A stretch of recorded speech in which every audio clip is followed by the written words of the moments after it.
Now, live from the KAKE studios, this is KAKE News on your side at 4. Arrested, the father of a missing boy who captured the hearts of thousands appears in court, but not for his son's disappearance. The family of a toddler killed speaks as the little boy's mother goes before a judge. New details in a fiery crash that killed one woman in Wichita. And answering the indictment, a Sedgwick County commissioner makes his first appearance in federal court. From money laundering to wire fraud, Commissioner Michael O'Donnell stands before a judge for the first time. The indictment against him was unsealed last week, and until now, we've heard very little from the commissioner. KAKE's Morgan Downing begins our coverage live downtown with what happened in the federal courthouse and what the commissioner had to say to the judge. Michael O'Donnell walked quickly in and out of this federal courthouse this afternoon. It's been 6 days since that indictment was unsealed, and we've tried to speak with the commissioner about the accusations against him every day since. Today we tried again, but his attorney is keeping him quiet. O'Donnell appeared before a federal judge this afternoon at the courthouse. It was his first appearance, and the county commissioner, he's accused of taking more than $10,000 in donations from his campaign accounts and putting it into his personal account and giving it to friends. The government says O'Donnell then covered it up by making false reports to the state. O'Donnell told the judge he understands the charges against him, and he entered a not guilty plea to wire fraud, bank fraud, and money laundering. Now, if convicted, he faces up to 70 years in prison and nearly $2 million in fines. His attorney tells us his client is not guilty, and he will continue to serve as commissioner throughout the case, and he is out on a $5,000 bond. Reporting live in downtown Wichita, Morgan Downing, KAKE News. And Morgan, we're also told he had to surrender his passport. Now, I also talked to Commissioner O'Donnell this morning about the investigation. As Morgan said, after days of trying to get an answer from him, he was at the Sedgwick County Commission meeting as scheduled this morning, but the indictment was never brought up by any of the other commissioners. And after the 2-hour session, mostly about budget talks, O'Donnell simply said he couldn't comment on the case. I'm not going to be answering questions at this moment. Anything to your constituents about the $10,000 from your campaign account? So I don't have anything to say at this moment. Thank you guys very much. Do you know how you'll plead this afternoon? Thank you guys. Until this point, County Commissioner Richard Ranzau has called for O'Donnell's resignation, but the other members say they want to wait to see the result of the court proceedings before they comment any further. And stay, of course, with KAKE News for the latest on the accusations against Michael O'Donnell. We will have the latest coverage on air and online at KAKE.com. A Wichita mother and her boyfriend appear in court accused of killing her toddler. 2-year-old Anthony Tony Bunn died 2 days after being rushed to the hospital. KAKE's Lily Wu joins us live from the Sedgwick County Courthouse with the latest. Lily. Allison and Greg, we're here at the Sedgwick County Courthouse. As you mentioned, the grandparents of the little boy, Tony, were here today and still say that they're very devastated since the passing of their grandchild. The grandpa still holds on to a stuffed monkey that he brought to court today, saying that the little boy received that at the hospital where he later died this weekend. Now, 22-year-old Elizabeth Woolheater was the first to be formally charged this afternoon. She was followed by her 25-year-old boyfriend, Lucas Deal. Now, both Elizabeth Woolheater and Lucas Deal have been charged with 1 count of first-degree murder in the death of 2-year-old Anthony Tony Bunn. The child was found not breathing at the couple's home in Riverside on Friday morning, and the child later died at a hospital on Sunday. Tony's family wants justice for the toddler and say they're appreciative of the community's support. The community is supporting us 100%. I've seen the outpouring of love for Tony is unbelievable. I just want everybody to know we appreciate everything that's going on with that. We want it all directed back, and everything that comes out of this will go towards the fight of this cause. I won't stop until it is completely eradicated. The couple does remain at the Sedgwick County Jail on $250,000 bonds. Now, they both were granted court-appointed attorneys, and they will return on May 23rd. Reporting live in downtown Wichita, Lily Wu, KAKE News.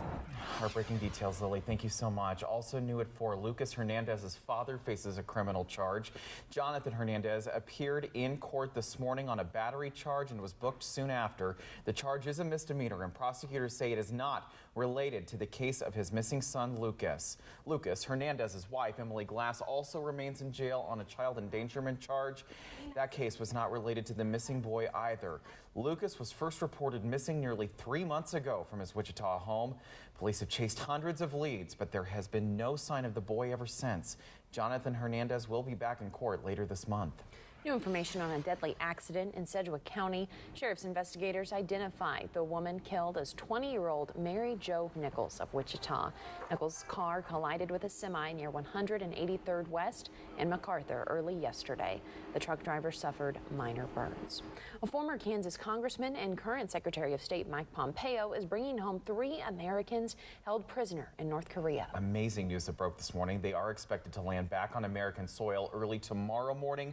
Camilla Bernal has the latest this afternoon. 3 men imprisoned in North Korea are finally free. We're honored by the fact that the 3 gentlemen are coming home, seem to be healthy. Kim Dong-chul had been in custody for nearly 3 years. He was accused of spying. Kim Hak-song and Kim Sang-duk, also known as Tony Kim, were arrested last spring. Both worked at the Pyongyang University of Science and Technology. North Korea said the men carried out hostile acts against the regime. Hak-song's wife says he was teaching rice growing, trying to help North Koreans feed themselves. I appreciate Kim Jong-un doing this and allowing them to go.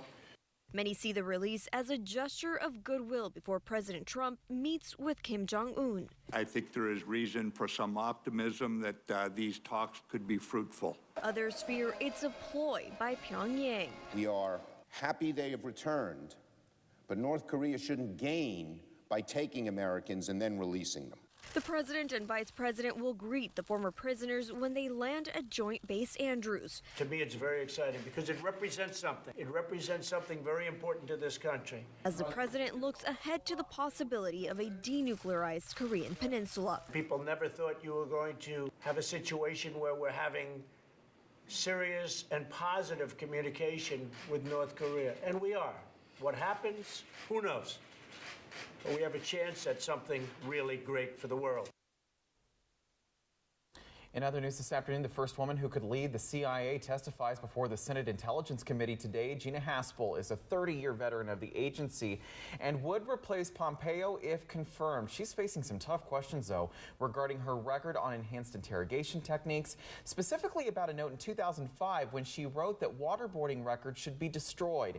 In the hearing, she says she no longer supports that program. Committee members also asked if she would carry out any order from President Trump if she found it morally objectionable. My moral compass is strong. I would not allow CIA to undertake activity that I thought was immoral, even if it was technically legal.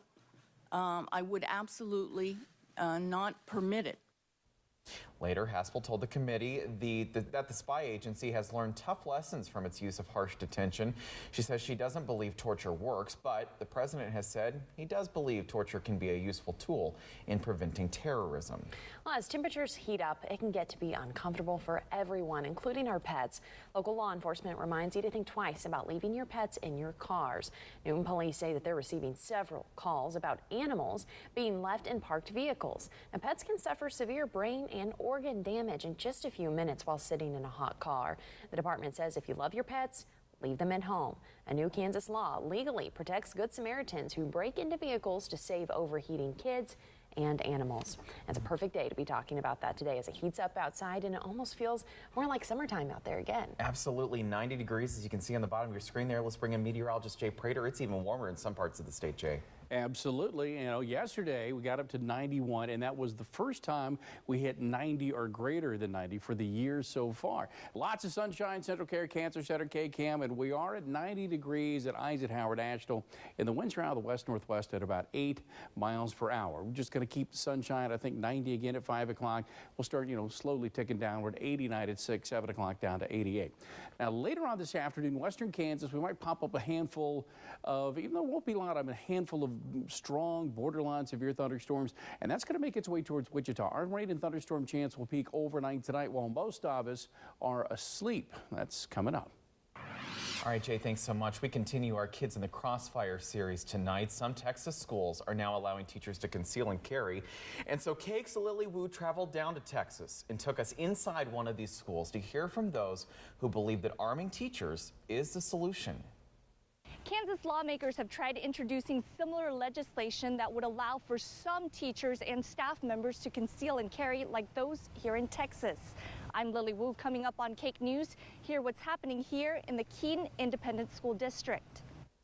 It's fascinating what Lily found. Kids in the Crossfire looks at teachers and guns coming up tonight on KAKE News at 10. A scare for dozens of travelers forced off a flight after smoke fills their plane. Next, are you air aware? A new campaign to get Wichitans focused on air quality.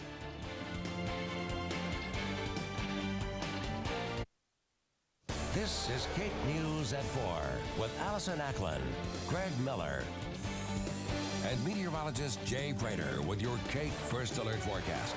KAKE News on your side. What an absolutely beautiful day in KAKE land. You got a break from the really gusty winds, got a bunch of sunshine. We're at 89 degrees here at West and 13th. This is the sensor on top of the roof, live data. Winds only gusting to 11 miles per hour. The winds out of the north at 4. And let's sample KAKE land. Haze, a little bit of high cloud cover here, but still loads of sunshine. We're at 86 degrees. Let's go farther west. You get to Garden City, a little bit of cloud cover here, but still lots of sunshine. Also at 90 degrees. Goodland, a few more clouds, but still mostly sunny. 85. The winds out of the south-southwest at 8, but gusting to 20 miles per hour.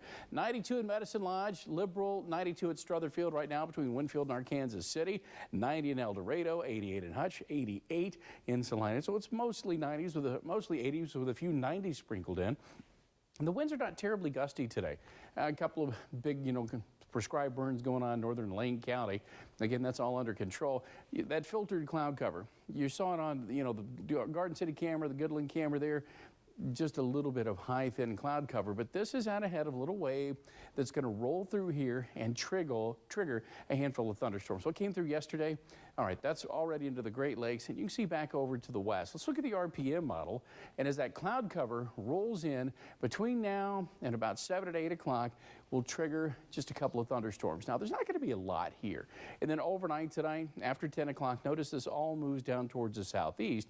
And for greater Wichita, 2 a.m. to 4 a.m., not a lot, but what does pop up, 1 or 2 may briefly produce some nickel to maybe briefly quarter-size hail, almost some very heavy downpours. So a strong thunderstorm not out of the question, borderline severe given the time of the year. But we're not worried about any kind of outbreak of severe weather. And then tomorrow, we're going to be back into sunshine really quickly, and temperatures will continue to be quite warm. Now, as far as today goes, I think 90 at 5 o'clock, still plenty of sunshine. The winds northwest about 5 to 10 miles per hour at 6 o'clock. We're going to start to tick it down a little bit, about 89. And by the time we get to 7 o'clock, 88 with the winds northwest at 5 to 10 miles per hour. Here is your planner as we look ahead for the next 7 days. 90 on Friday. We're going to have winds return tomorrow, Thursday night, Friday, breezy Friday night, and then late overnight Saturday night, we're going to put in a 20% chance of a little isolated thunderstorm. Friday, as we get into Sunday afternoon into Monday, that is really the best chance for rain and thunder that we're going to see all week. And then by Tuesday, we'll keep a small chance in there. Even across north central Kansas, a little bit of a boundary form. So tomorrow night, I'm going to put a little 20% chance of a thunderstorm, but that's best right along the Nebraska line. 30% overnight Friday night, but that late Sunday into Monday risk is the best chance for some rain and thunder. Across southwest Kansas, small chances Saturday and Sunday. That Monday time frame, I still think is the best to see some scattered to numerous showers and thunderstorms. And for northwest Kansas, little boundary develops. So tomorrow night, near the Nebraska border, I'll put in a little 20% chance of a storm. We'll put another one in and up it to 30% on Friday. But still, Monday looks like the better chance for some more numerous showers and storms. And notice how it's as cool as 68 on Saturday before temperatures start to rebound. Yeah. Steamy. You need one of those like umbrella hats, the fan with the spray bottle. Mm-hmm. And, we still got plenty of, we got summer to come here. So. Only gets better from here. We'll be used to it. Got plenty of time. All right, Jay, thanks. Sure. Coming up, why a popular pickup truck could soon be in short supply. And you can know the day's air quality just by getting on Instagram. The new campaign for cleaner air in Wichita. That's next.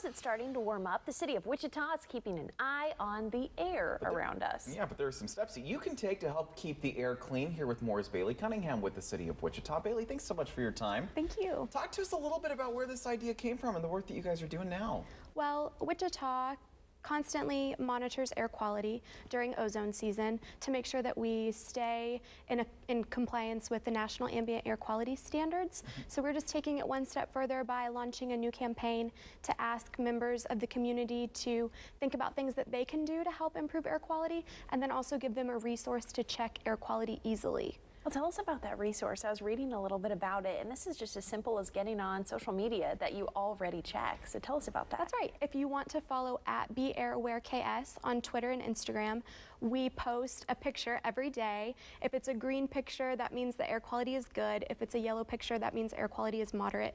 And if it's an orange picture, that means we're in a little bit of trouble. It's an ozone alert day. So people can go online, they can follow us on Instagram and Twitter, and it will just pop up in their news feed, and then can get an idea of how the air quality is for that day. We're taking a look at some of those pictures on your screen right now. When you talk about the steps that people can take, I mean, we always think of, you know, ozone and everything like that as such a big issue, but there really are small steps that you and I can make just even in our own backyard. That's right. There are little things that make a huge impact. For instance, idling. If you're in a pharmacy drive-through or in a drive-through at a restaurant or the bank, if you just want to turn your key, be idle-free during those few minutes that you're standing or sitting in line, that makes a really big impact on the emissions that contribute to ozone. Other things people can do is carpool. If you live near someone that you work with, you can share a ride to work, or consider walking, biking, taking public transit when it makes sense. There's lots of other little things that people can do. They can fuel when it's cool. They can mow their yards after 6 p.m. and do some of those things that release those emissions later in the day. It's super helpful. I'm sorry, I was just going to say we're talking about lifestyle changes, though, not necessarily things that are going to cost a lot of money. That's right. Yeah. Well, these are a lot of tips that adults can use, but you also have this really fun character to try to get these ideas for kids, too, to get interested in this and to learn these habits early. Tell us about that. Yes, Beatrice is our resident air quality guru. She's a little bee that is very enthusiastic about air quality. She loves the outdoors, obviously. She loves going to the farmer's market and, you know, buzzing around town. So she wants the air to be really clean. And it just kind of ties in why it's important for our kiddos to have clean air and why it's so important for children with asthma and really there are multiple sensitive groups, but we really want our kids to be healthy. So it's really to help inform and educate them on air quality as well. And of course, you guys have your website up that's up and running now with all of these ideas as well and all these tips that people can take. We're seeing the end into that little advertisement right there. But let's talk a little bit about how people can learn more about this, because you just said you got your website up and running, and it's just a huge asset in this. Yes, there's tons of information on the website. If people want to go to BeAirAwareKS.org, there's information about how ozone is formed, how it impacts our health, what could potentially happen to the city of Wichita as a community if we were to go out of attainment. And the most important and my favorite part of the website is there's a place where you can go take a pledge. So you can pledge to do a few of those little actions that we talked about. As you pledge to do those actions, this honey jar fills up, and you just submit your information for us to kind of track how involved the community is, and it's really fun, and I'm really excited about it. How cool. Well, go take the pledge. You don't want to see what happened to Beatrice just in the video, and you can go watch that and everything again at their website. So thank you so much for coming and sharing this with us. Best of luck. Thank you. Coming up, they may look like ordinary muffins, but their secret ingredient has some people really ticked off. And this viral video is how a lot of us feel with the beautiful weather outside, but this little guy was running for joy. We'll tell you why next. All right, this may be some of the most interesting video you have seen all day long. Okay, video of a penguin chasing a butterfly. Well, it's gone viral, of course. This is a marine park in Japan. It was posted a couple of days ago on Twitter. It's already been retweeted 137,000 times. Let me get on my computer really quickly and we'll add one more to that. That's awesome. He's so cute. Aw. Just looking for the butterfly. Gotta chase it. Gotta go say hi. See? You would retweet that. Absolutely. Absolutely. Let's talk about how warm it's been getting. Okay. Yesterday's high at Eisenhower topped out at 91 degrees. Now, that's the first time for 2018 that we've gotten to 90 or warmer at the ICT. Now, how does that compare to last year? We didn't hit 90 until June 6th. So a month later, and if you got up to 91, that was June 10th of last year. So, yeah, we got some people saying, are we going to skip spring? It's too early to tell that, but definitely, you know, the 90s here for at least a couple of days. More KAKE News coming up.